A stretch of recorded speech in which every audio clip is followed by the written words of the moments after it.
So in a previous meditation, the author of this book quoted a passage from the Acts of the Apostles in which it said that the Christians immediately after the resurrection were all of one mind and one spirit, and how quickly that dissipated. So this quote from the scripture here is from St. Paul's letter to the Ephesians, in which he addresses the same topic and how important it is not to fight with each other and to be one in spirit. So the quote is from the letter to the Ephesians, chapter 4, verse 3. It's called Unity of Spirit. And the meditation goes as follows.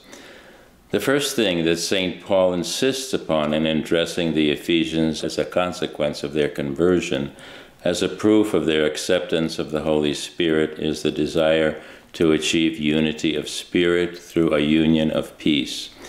This unity is still far from being achieved by those Christians who profess one faith.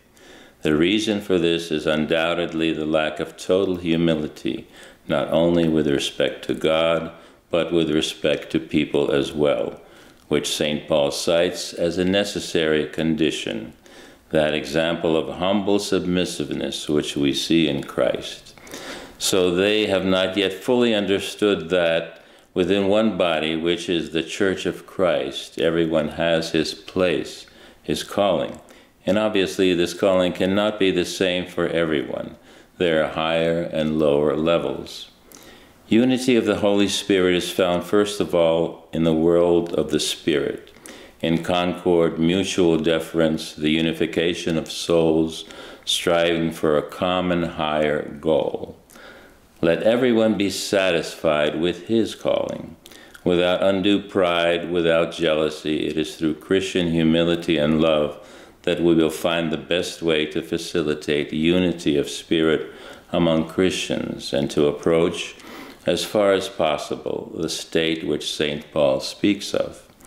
Undoubtedly, we will achieve such complete unity only when the sorrows of the world will end, when everything worldly and sinful will vanish, and there will be a full blossoming of our spiritual power beyond the grave.